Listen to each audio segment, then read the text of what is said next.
사람이 나이를 먹으면 변합니다. 누구나 사람이 나이를 먹으면 변하죠. 안 변하는 사람은 없는 것 같습니다. 사람의 믿음도 마찬가지인 것 같습니다. 믿음도 변합니다. 나이가 들면서 변합니다. 어떤 분들은 믿음이 조금 더 보수적으로 변하시는 분도 계시고, 저 든든하게 변하시는 분도 계시고, 겸손하게 변하시는 분도 계십니다. 야곱의 믿음도 그랬습니다. 야곱의 믿음, 대단한 믿음이었죠. 그런데 그의 처음은 정말 보잘것없는 믿음이었습니다. 야곱이 자신의 삶을 험악한 인생이었다라고 설명을 합니다. 그러면서 자신의 믿음은 베델에서 생겼다. 베델의 믿음이었다라고 이야기를 합니다. 도대체 베델에서 무슨 일이 있었을까요? 그리고 그 야곱의 믿음은 어떻게 변화되어 가고 있었을까요? 오늘 하나님 말씀을 통하여 여러분의 믿음을 진단하길 원합니다. 그리고 하나님 앞에 더 바짝 나아가는 바른 믿음 생활할 수 있기를 주님의 이름으로 간절히 축원합니다. 아멘. 첫 번째, 하나님께서 우리에게 주시는 말씀, 만나는 믿음을 가지라. 이 베델의 믿음은 만나는 믿음입니다. 믿음에는 두 가지 종류가 있는 것 같습니다. 첫 번째 믿음은 아는 믿음, 두 번째 믿음은 만나는 믿음. 여러분의 믿음은 어떤 믿음이십니까? 아는 믿음은 머릿속으로 알고 배우는 믿음입니다. 오늘 예배당에 가서 목사님 말씀 듣고 뭐 하나라도 배우고 건지고 가야겠다라고 생각하면 아마 그 믿음은 아는 믿음일 것입니다. 여러분, 아는 믿음이 참 중요합니다. 알아야지요. 사랑하려면 알아야지요. 남녀가 사랑함에 있어서도 서로를 알아야지 사랑하지 않습니까? 아는 게 먼저입니다. 모르고 사랑할 수 없거든요. 우리가 하나님 사랑하려면 알아야 됩니다. 여러분, 그런데 아는 것도 중요하지만 그 다음으로 중요한 것은 만나는 것입니다. 여러분, 남녀의 사랑도 그렇습니다. 서로가 알기만 하면 사랑할 수 있습니까? 만나야지요. 만나야지 사랑할 수 있습니다. 여러분, 두 가지 믿음이 있습니다. 첫 번째는 아는 믿음, 두 번째는 만나는 믿음. 처음엔 아는 것으로 시작해야 됩니다. 그렇지만 만남이 있어야지 그 믿음이 제대로 될 수가 있습니다. 여러분, 신앙은 하나님을 만나는 신앙이십니까? 오늘 이 자리에 나오신 여러분들, 오늘 여기 나오신 목적이 무엇입니까? 무언가 하나 더, 내 머릿속에 무엇인가 하나 더 성경의 지식을 쌓기 위해서 오셨습니까? 잘 하셨습니다. 분명히 그러셔야 됩니다. 그렇지만 여러분, 그것으로 끝나시면 안 됩니다. 오늘 지금 이 자리에는 하나님께서 여러분을 만나려고 나와 계십니다. 마음의 문을 열고 하나님을 만나고 돌아갈 수 있기를 주님의 이름으로 간절히 축원합니다. 아멘. 어떤 소녀가 있었습니다. 소녀가 아니라 갓난아기입니다. 4살도 아니고 4달 된 아이. 부모님이 아이를 낳았습니다. 그런데 도무지 이 아이를 키울 형편이 되지 않았습니다. 어떤 남자를 사랑해서 같이 잤는데 아이가 생겼어요. 그런데 남자는 도망가 버렸어요. 이 여자가 도무지 이 아이를 키울 자신이 없어서 끝내 어떻게 했냐면 입양을 보내버립니다. 미국으로 입양을 왔어요, 이 아이가. 이 아이가 어느 백인 부모님 밑에서 아름답게 잘 자랐습니다. 아름답게 잘 자랐어요. 그런데 이 아이가 뭐 보면 알잖아요. 자기는 한국 사람인데 부모님은 하얀 사람들이고 친구들도 다 하얀이 자기 아이덴티티 크라이시스, 내가 도대체 누군가 너무 궁금해서 자기를 입양했다라는 그 한국에 있는 기관, 동방아동복지회라는 기관이 있어요. 그 기관에다가 편지를 썼어요. 우리 부모님을 찾아주세요. 나이 20살이 됐을 때, 자기 20살 됐을 때, 대학을 들어갈 때 편지가 하나 날라왔습니다. 한국에서. 자기 어머니예요. 어머니가 내가 네 어머니, 내가 네 엄마다. 그러면서 편지를 보냈어요. 6년 동안, 20살부터 6년 동안, 26세가 되는 6년 동안 편지로 계속 서로를 알아갔어요. 그런데 알아가면 알아갈수록 이해가 되지가 않았어요. 아니, 그래도 그렇지. 어떻게 자기 자식을 이렇게 버리나? 어떻게 그렇게 낳아놓고 이렇게 입양 버리고 살 수 있나? 도무지 이해가 안 되더래요. 26살 되어서 이 딸이 대학원을 졸업했습니다. 공부를 정말 잘했어요. 하버드 로스쿨 나왔어요. 그래서 변호사 되었습니다. 그것도 하버드 로스쿨을 1등으로 졸업했대요. 한국 가서 용기 내서 자기 어머니를 만났습니다. 정말 물어볼 게 너무 많은데 한국말을 할 줄 모르니 적어가지고 한국말을 영어로 이렇게 적어가지고 그래가지고 갔어요. 어떻게 됐을까요? 만나서 물어보지도 못했어요. 그냥 본 순간 둘이 부여잡고 울었어요. 부여잡고 울었어요. 엄마는 미안하다고 하고 딸은 엄마 미안할 필요 없어요. 그러면서 둘이 울었어요. 더 이상 말이 필요가 없었어요. 더 이상 말이 필요가 없었어요. 서로가 서로를 용서하고 서로가 서로를 사랑하게 되었답니다. 무엇 때문에? 한 번의 만남 때문에. 야곱이 그랬어요. 야곱이 단 한 번 하나님을 만남을 통해서 그의 인생의 방향이 바뀌어버려요. 바로 그 일이 베델 사건입니다. 베델에서 벌어진 일이에요. 자기 형님을 속이고 그리고 자기 아버지를 속이고 장자의 명분을 도둑질해서 자기가 축복을 다 받아버렸습니다. 형님이 내서는 너무너무 화가 나서 자기 동생 죽여버리겠다고 난리가 났고 야곱은 그때 도망을 갑니다. 여러분, 그렇게 도망가는 야곱의 나이가 자그마치 77세입니다. 77세. 77된 할아버지가 집 떠나서 이제 도망가는 겁니다. 도망가는데 너무 급히 도망을 나와서 지팡이 하나 말고는 가지고 나온 게 없대요. 오죽하면 잠을 자야 되는데 베개가 없어서 돌을 베개로 삼고 잠을 잤다라고 이야기를 합니다. 여러분, 이때 하나님께서 찾아오셨습니다. 여러분, 그렇습니다. 하나님은 항상 우리를 찾아오시는 분이십니다. 여러분, 우리가 하나님 만나러 이 자리에 나왔나요? 그렇지가 않습니다. 왜 그렇지 않냐고요? 여러분, 하나님은 여러분의 집에도 계시니까요. 만약에 하나님께서 자기의 자리 높고 높은 하늘 보좌에 앉아 계신다면 우리가 어디를 가서 어떻게 하나님을 만날 수 있겠습니까? 여러분, 하나님은 우리에게 오시는 하나님이십니다. 항상 그러세요. 성경을 보십시오. 하나님께서 우리에게 찾아오셔서 만나지 우리가 하나님 앞에 나아가서 만나는 일은 없습니다. 없어요.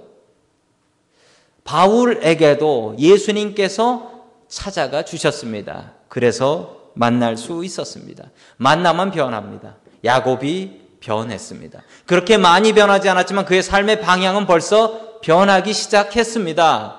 예수님께서 바울을 만나 주셨습니다. 만나니까 그 한 번의 만남으로 그의 삶은 변화되었습니다. 제가 다니던 학교의 신학교 교수님 이야기입니다. 아주 훌륭한 교수님이십니다. 독일에서 공부하고 오신 대단한 교수님이셨습니다. 그런데 그분이 어느 날 갑자기 변해도 완전히 변해버리셨습니다. 그렇게 훌륭한 신학자가 완전히 변해버렸습니다. 사랑이 있는 분으로 변했고 예수님의 사랑을 증거하는 분으로 변했습니다. 그전에는 학자셨어요. 무슨 일이 있었냐고요? 그분이 예수님을 만나셨습니다. 기도원 가서 기도하면서 성령님을 만나셨어요. 그러고 나더니 그의 신학이 완전히 바뀌는 것을 보았습니다. 여러분, 만나면 바뀝니다. 여러분, 반대로 못 만나면 안 바뀝니다. 여러분, 만나야 됩니다. 우리 다 함께 창세기 28장 19절의 말씀을 같이 보겠습니다. 시작. 그곳 이름을 베델이라고 하였다. 그 성의 본래 이름은 루스였다. 아멘. 야곱이 베델이라는 곳, 원래 이름은 베델이 아니고 루스라는 곳입니다. 도망가다가 여기서 꿈을 꾸죠. 그 꿈에서 하나님을 만납니다. 그리고 그가 이 땅의 이름을 벳엘로 이름을 바꿉니다. 벳은 집이라는 뜻이고 엘은 하나님이라는 뜻입니다. 즉 하나님의 집, 하나님의 얼굴이라는 뜻이 됩니다. 야곱이 이곳의 이름을 바꾸고 그의 경험을 기억으로 삼습니다. 그리고 하나님께 약속을 합니다. 하나님, 내가 안전하게 집까지 돌아오면 내가 하나님 앞에 11조를 드리고요. 그리고 이 자리에 세운 요 돌멩이, 내 돌베개가 하나님의 제단이 될 것입니다. 여기다 예배당을 세우겠습니다. 그렇게 다짐을 하고 맹세를 합니다.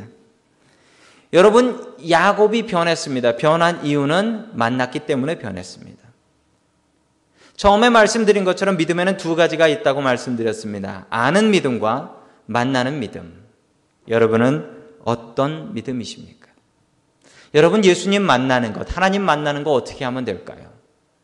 여러분, 예수님께서는 여러분들의 마음 문 앞에 지금 오셔서 여러분의 마음 문을 두드리고 계십니다. 여러분이 해야 될 일은 그냥 여시면 돼요. 열고 예수님 내 마음속에 와 주십시오. 오늘 예배 마치고 저랑 같이 집에 가시죠. 저의 삶의 주인이 되어 주십시오. 내가 오늘 들은 그 말씀대로 살겠습니다라고 다짐하고 그렇게 살아가면 여러분의 신앙은 아는 믿음에서 만나는 믿음으로 변화될 수 있는 것입니다. 지금도 하나님께서는 여러분의 마음 문 앞에 찾아와서 문 열어달라고 기다리고 계십니다. 그 하나님을 만나시고 만나는 믿음으로 변화될 수 있기를 주님의 이름으로 간절히 축원합니다. 아멘. 두 번째, 하나님께서 우리에게 주시는 말씀은 기억하는 믿음을 가지라라는 말씀입니다. 여러분, 기억하는 믿음, 베델의 믿음은 기억하는 믿음이었습니다. 하나님께 했던 약속들 기억하며 하나님을 기억하며 하나님의 뜻대로 살아가는 믿음이었습니다. 야곱이 베델에서 하나님을 만났습니다. 그리고 그의 인생이 송두리째 바뀌었을까요? 그렇지는 않습니다. 야곱은 그 이후로도 다른 사람 속이고 자기 나름대로 살아갔습니다. 자기 살아가던 식대로 살았습니다. 그리고 야곱은 자기가 했던 약속 깡그리 다 잊어버리고 11조 드리겠다고 했던 약속 잊어버리고 그리고 베델에다가 하나님의 제단 짓겠다고 했던 약속 잊어버리고 자기 마음대로 다른 곳에 살았습니다. 우리 다 함께 창세기 33장 19절 말씀 같이 읽습니다. 시작. 야곱은 장막을 친 그 밭을 세겜의 아버지인 하몰의 아들들에게서 은 100냥을 주고 샀다. 야곱은 거기서 제단을 쌓고 그 이름을 엘헬로에 이스라엘이라고 하였다. 아멘. 저렇게 이름 붙여놓으면 무엇합니까? 엘헬로에 이스라엘. 야곱의 하나님이라는 뜻입니다. 야곱의 하나님이라고 이름 붙여놓고 제단 쌓으면 뭐합니까? 자기가 약속했던 베델이 아닌데요. 세겜인데요. 자기가 보기에 베델보다 세겜이 살기 좋았던 것이죠. 가까웠던 것이죠. 안전해 보였던 것이죠. 여기서 예배드리면 더 좋겠다고 생각했던 것이죠. 그래서 약속했던 베델에다가 제단 쌓지 않고 세겜에다 쌓았습니다. 세겜에다. 여러분, 그런데 무슨 일이 생기는 줄 아세요? 세겜에서 사는데 세겜에서 오래 살았습니다. 작았던 딸이 큰 딸이 되었으니까요. 야곱한테 아들이 12 있었고 딸이 딱 하나 있었습니다. 얼마나 귀한 딸입니까? 이 딸이 세겜 사람들 어떻게 사는지 동네 구경 나갔다가 그 동네 추장아들한테 겁탈을 당합니다. 겁탈을 당해요. 그리고 엉엉 울면서 집으로 옵니다.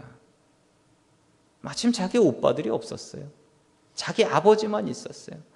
아버지 앞에서 엉엉 울면서 내가 세겜에 갔다가 어떤 남자한테 겁탈을 당했습니다. 엉엉 울면서 이야기를 하는 거예요. 여러분, 이런 일을 당하시면 안 되겠죠. 그리고 이런 일이 있으면 부모님의 마음이 얼마나 찢어질까요? 제가 한번 이런 부모님을 본 적이 있어요.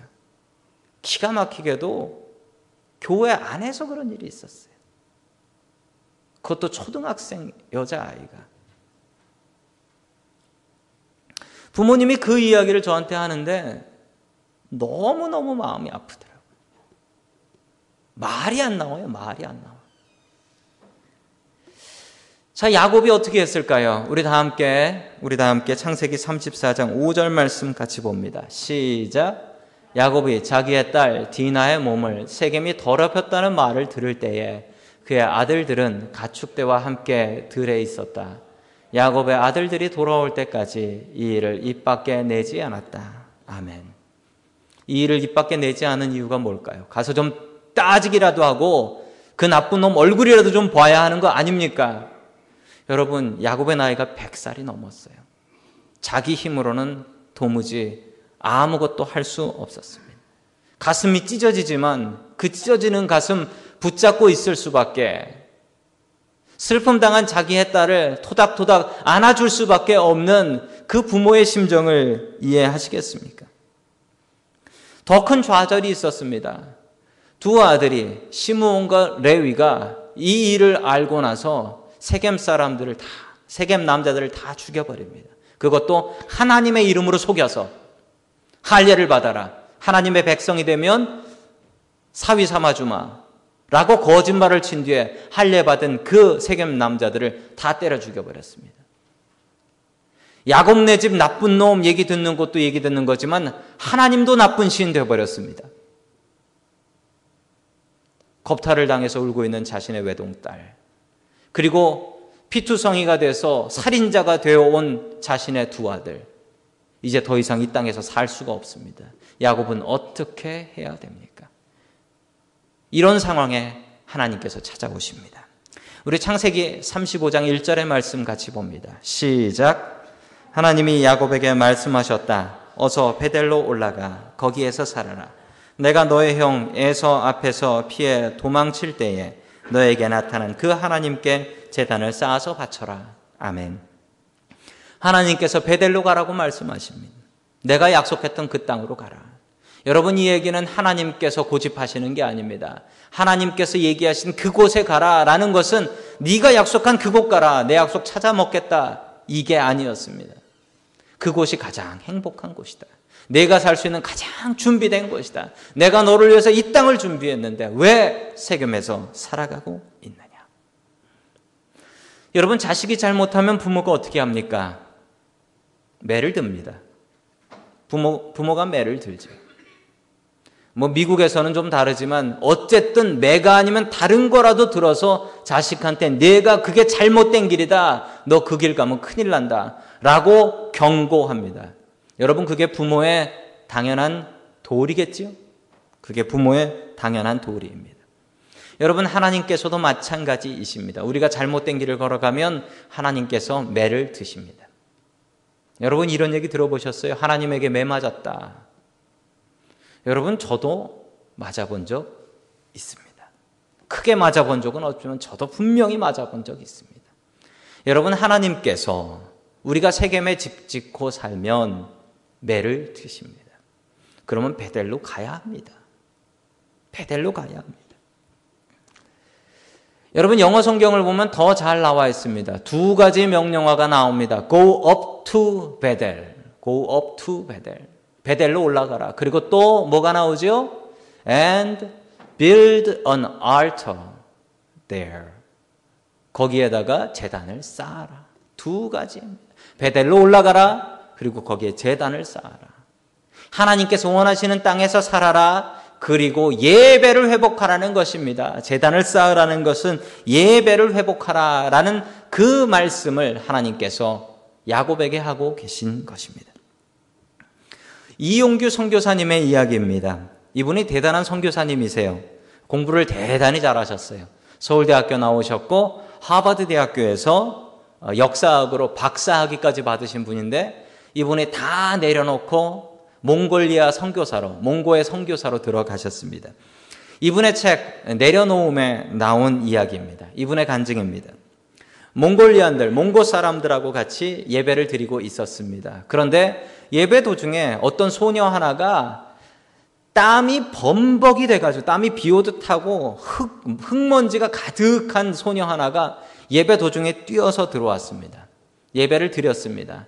예배 드리고 나서 물어봤습니다. 평소에 예배를 늦지 않는 소녀였는데, 아주 신실한 소녀였는데 왜 늦었냐고 물어봤습니다. 그랬더니 이 소녀가 이렇게 얘기했습니다. 저희 집에 하나밖에 없는 재산, 소가 한 마리 있습니다. 소풀 먹여놓고 예배당 오려고 했는데 소가 풀 먹다가 도망가 버렸습니다. 소를 따라서 뛰기 시작했습니다. 그런데 소를 따라잡을 수가 없었습니다. 그런데 시계를 보니까 벌써 예배가 시작한 겁니다. 그래서 예배당 가야지 생각해서 들판을 미친 듯이 뛰어서 왔다는 거예요. 벌판을 미친 듯이 뛰어서 예배당까지 들어왔다는 겁니다. 그 마음이 얼마나 예뻤는지 그 선교사님이 그 소녀를 앞으로 나오라 그래서 예배 마치고 안수기도를 해줬대요. 소보다 예배를 더 소중하게 생각하는 자매입니다. 하나님께서 복 주시옵소서. 그렇게 기도를 해 주셨답니다. 다 예배 마치고 친교하고 예배당 밖으로 나갔는데 성전 앞에 사람들이 기가 막혀서 입이 떡 벌어졌습니다. 성전 앞에 소가 있더래요. 그 소가 그 예배당 앞에서 자기 주인을 기다리고 있더랍니다. 왜 그랬을까요? 평소에 소를 데리고 예배당 왔거든요. 예배 드릴 때 소 데리고 와서 소 앞에 묶어놓고 예배 드렸거든요. 소가 길을 알고 시간을 알아요. 그래서 소가 먼저 예배당으로 뛴 거예요. 소는 누가 키우냐고요? 하나님께서 키우시네. 여러분, 이 소녀가 만약 소 찾아서 계속 헤매 다녔다면 소를 찾았을까요? 아마 못 찾았을걸요. 성전 앞에 서 있는, 그 교회 앞에 서 있는 소 그거 못 찾았을 거예요. 골탕을 먹었을 겁니다. 소 대신 예배를 선택하니까 하나님께서 소를 돌려주셨습니다. 여러분, 소 대신 예배입니다. 하나님께서 야곱에게 들려주신 말씀도 이것입니다. 먹고 살기 힘들어서 먹고 사느라고 애쓰느라고 예배 등한시하지 말라는 거예요. 베델로 돌아가라. 그리고 거기에 제단 쌓고 예배를 회복하라. 믿음으로 바르게 내 딸을 가르쳤다면 내 딸 디나가 세상이 보고 싶어요. 그러면서 밖으로 나가서 그런 일을 당했겠느냐? 믿음으로 키우지 않았기 때문이 아니냐. 믿음으로 키워야지. 베델로 돌아가라. 예배를 회복하라. 여러분이 드리는 예배는 세겜에서 드리는 대충 예배입니까? 베델에서 드리는 바른 예배입니까? 여러분의 예배가 하나님을 기억하는 베델의 예배 될 수 있기를 주님의 이름으로 간절히 축원합니다. 아멘. 마지막 세 번째, 하나님께서 우리에게 주시는 말씀은 지키는 믿음을 가지라 라는 말씀입니다. 베델의 믿음은 지키는 믿음입니다. 지키는 믿음 갖고 사셔야 됩니다. 야곱은 이 일이 있은 후에 마음으로 다짐했습니다. 하나님의 말씀을 지키면서 살겠다. 그리고 베델을 지키면서 살겠다. 믿음으로 자녀들을 가르치며 살겠다라고 다짐을 했습니다. 안 그러면 하나님의 진노가 있으니까요. 예전에 야곱은 어떤 사람이었습니까? 문제가 생기면 그냥 도망갔습니다. 형님의 장자의 명분을 도둑질을 해서 형님이 화가 났어요. 그럼 어떻게 하면 되죠? 도망가면 돼요. 자기의 외삼촌 라반의 집에서 20년을 살았습니다. 그랬더니 라반이 눈치 줘요. 그리고 처남들이 눈치 줘요. 그럼 어떻게 하면 됩니까? 도망가면 됩니다. 야곱은 평생 그렇게 살았습니다. 여러분, 그런데 그게 잘못된 것을 세겜에서 알았고 베델을 지키며 살아야 되는 것을 하나님의 말씀을 통해서 알았습니다. 그리고 야곱은 베델을 지킵니다. 얼마나 지키냐고요? 목숨 걸고 지킵니다. 이제는 그 땅을 떠나지 않습니다. 계속해서 창세기 46장 2절의 말씀을 같이 봅니다. 시작. 밤에 하나님이 환상 가운데서 야곱아 야곱아 하고 이스라엘을 부르셨다. 야곱은 제가 여기 있습니다 하고 대답하였다. 아멘. 요셉을 찾았습니다. 요셉이 이집트에서 총리가 되어 있다라는 얘기를 들었습니다. 그리고 살 집도 살 땅도 다 마련되어 있다라고 들었습니다. 그리고 이민 오라라고 가족 이민을 다 신청해 놨습니다. 아들들이 와서 그것을 다 확인했으니 아버지 내려가시죠 라고 이야기를 합니다. 그런데 야곱의 마음에 걸림이 있습니다. 먹고 살려고 이 땅 떠나면 안 되는데, 내가 베델을 지키면서 살아야 되는데, 내가 여기를 떠나면 안 되는데. 그러자 하나님께서 꿈에 나타나서 말씀하셨습니다. 떠나라. 내가 계획한 거니까 떠나라. 이 땅은 내가 지킬 테니 너는 떠나라 라고 하나님께서 직접 말씀해 주셨습니다. 여러분, 예전에 야곱 같았으면 떠나라는 얘기 나오기도 전에 짐 싸가지고 가 있을 겁니다. 그런데 야곱의 믿음이 무엇으로 바뀌었습니까? 지키는 믿음으로 바뀌었습니다. 내가 베델을 지키면서 살겠다. 죽어도 내가 이 땅을 지키겠다. 실제로 야곱은 죽은 뒤에도 자신의 시신을 이집트에 묻지 말고 가나안 땅에 묻어라. 나는 죽어서라도 이 땅 지키겠다 라고 다짐합니다. 계속해서 48장 3절 말씀 같이 봅니다. 시작. 야곱이 요셉에게 말하였다. 전능하신 하나님이 가나안 땅 루스에서 나에게 나타나셔서 거기에서 나에게 복을 허락하시면서. 아멘. 이제 죽기 전입니다. 죽기 전에 자신의 아들들 손자들을 축복하기 위해서 모인 그 자리에서 야곱이 이야기합니다. 나의 믿음은 루스의 믿음, 즉 베델의 믿음이다. 베델의 믿음이다. 나의 믿음은 베델에서 생겼다. 나의 하나님은 베델의 하나님이다. 여러분, 베델의 믿음, 지키는 믿음입니다. 베델을 지키는 믿음입니다. 내 자리 지키는 믿음입니다. 여러분은 저희 교회를 얼마나 오래 다니셨습니까? 여기에 저보다 오래 다니신 분도 계시고 덜 다니신 분도 계십니다. 저는 8년째 저희 교회 2005년부터 다니고 있습니다. 그런데 참으로 부끄럽게도 저는 저희 교회가 제 생전 가장 오래 다닌 교회입니다. 압도적으로 정말 오래 다닌 교회입니다. 저한테 나쁜 습관, 나쁜 버릇이 있었습니다. 교회 옮기는 버릇이었습니다. 그랬더니 저만 손해더라고요. 제 신앙이 자라지 않더라고요. 딴 데 가면 뭐 문제가 생겨서 옮겼죠. 그런데 다른 데 가면 저 반겨줄 줄 알았는데 반겨주지 않더라고요. 이번에 장인 장모님께서 한 달 동안 저희 집에 와 계셨습니다. 제가 참 많은 가르침을 받았습니다. 그중에 지키는 믿음입니다. 저희 장인 장모님은 평생 한 교회를 다니셨습니다. 대단한 분이시죠. 그런데 그 내막의 이야기를 들어보니까 교회 옮기실 만한 일 많이 있으셨더라고요. 교회 옮길 만한 일 많이 있으셨더라고요. 그런데 대단한 것은 그분들의 믿음이 지키는 믿음이셨습니다. 여러분, 그게 베델의 믿음입니다. 지키는 믿음입니다. 하나님께서 원하시는 자리를 내가 죽더라도 지킨다. 여러분, 우리가 베델을 지키면 하나님께서는 우리를 지키십니다. 여러분, 우리가 예배를 지키면, 예배의 이 자리를 지키면 하나님께서는 우리를 지키십니다. 여러분, 베델의 믿음 갖고 사십시오. 지키는 믿음입니다. 야곱의 믿음은 베델의 믿음이었습니다. 여러분의 믿음은 베델의 믿음이십니까? 만나는 믿음이십니까? 기억하는 믿음이십니까? 지키는 믿음이십니까? 여러분의 믿음이 베델의 믿음 될 수 있기를 주님의 이름으로 간절히 축원합니다. 아멘.